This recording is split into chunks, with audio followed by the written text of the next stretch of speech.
Call it the Mamdani effect. When young progressive Democrats warned the establishment that they were coming for their jobs, the New York City mayoral frontrunner, Zohran Mamdani, is exactly who they had in mind. Such a serious threat that money is pouring into his opponents, including former Governor Andrew Cuomo, who lost the primary, but who just announced that he'll run as an independent. And across the country in Arizona, a special election there is one more example of the party's fight over generational change. 25-year-old progressive social media influencer Deja Fox is challenging a member of the state's Democratic political dynasty. She told me back at the Democratic National Convention she broke through at age 16, challenging her senator over his stand on Planned Parenthood. Let's bring in MSNBC's Vaughn Hilliard reporting on the ground in Tucson, Arizona. Joel Payne is a Democratic strategist who served as senior aide to Hillary Clinton's presidential campaign. I know you spoke to Deja Fox earlier, Vaughn. I think you're at the headquarters now of her opponent, Adelita Grijalva. But tell us about this race, because this isn't the kind of thing that usually gets national attention, but a lot of folks are looking at Arizona. Right. Democrats nationally are looking at this because Adelita Grijalva is actually backed. This is the 54-year-old daughter of Rahul Grijalva, who is a longtime congressman representing Southern Arizona.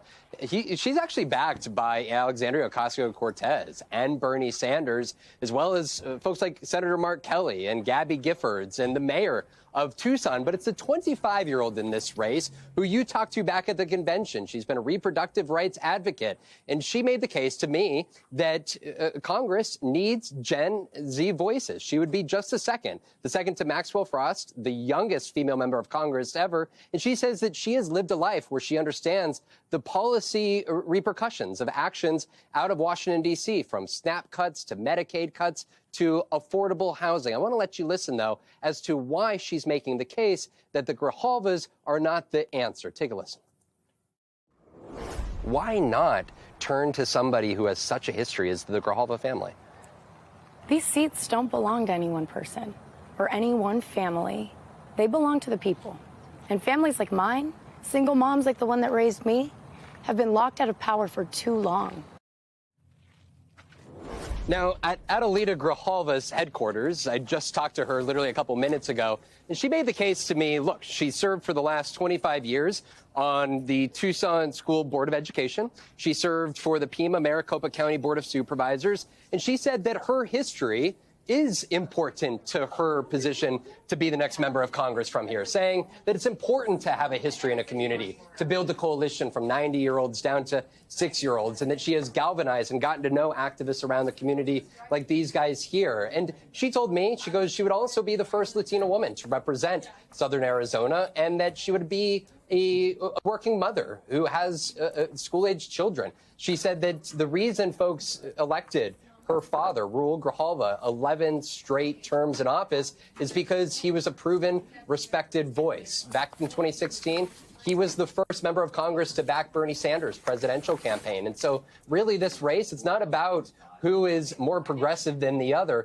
but it's really about the generational argument that these two candidates are making. There are others in this race. I want to note Daniel Hernandez, who was back in 2011, was the young intern who helped providing life-saving care to Gabby Giffords after she was shot. He is also in this race. So tonight is going to be a closely watched matchup, but one that doesn't mean just to a great deal of the folks here in Tucson, but also has those big national implications as the Democratic Party determines its pathway forward, Chris. I can't believe I'm saying this, but I have a little bit of campaign trail envy. Vaughn, thank you for that. Joel, how do you see this race and what will it tell us? Well, Chris, I think Vaughn's wind up there is really good because it kind of tells the story of a proxy war, I think, that's happening in Arizona. And you saw a version of it in New York with Zohran Mamdani. You're going to see it in other places all across the country over the next 18 months in the lead up to 2026.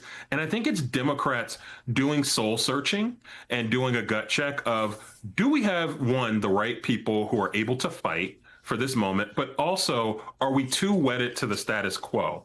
And the Grijalva family has a lot to tread on there locally in Arizona. I served with Mr. Grijalva. I know he's got a strong record as progressive champion. I have no reason to think his daughter wouldn't similarly serve, in the same fashion. But there is a hunger for something new.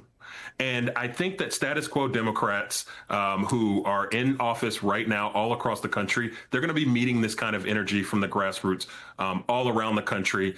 And I think it'll be very interesting to see how voters, particularly Democratic voters, respond to the choices that are going to be laid out in front of them. You know, in New York, Mamdani made a name for himself with all those viral videos, walking around, talking to people. Now, take a look at part of Andrew Cuomo's newly reformed campaign. Every day I'm going to be hitting the streets, meeting you where you are, to hear the good and the bad, problems and solutions. Because for the next few months, it's my responsibility to earn your vote. So let's do this. I'll see you out there.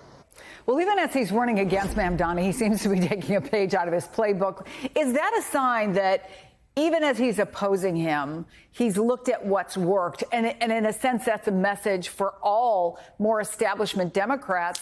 Take a look at why some of these younger folks are gaining traction.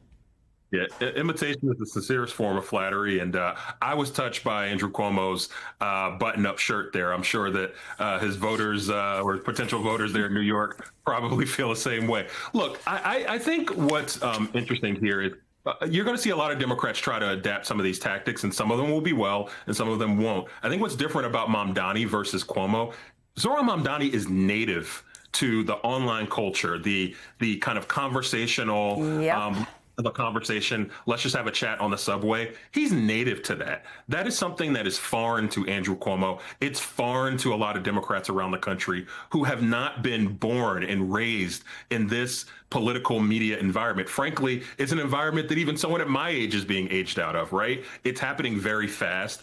And so, yes, Democrats should find ways to mimic good tactics, but those who are native to those types of tactics and to that culture politically are always going to thrive better than those who are just trying to imitate maybe a little Johnny come lately.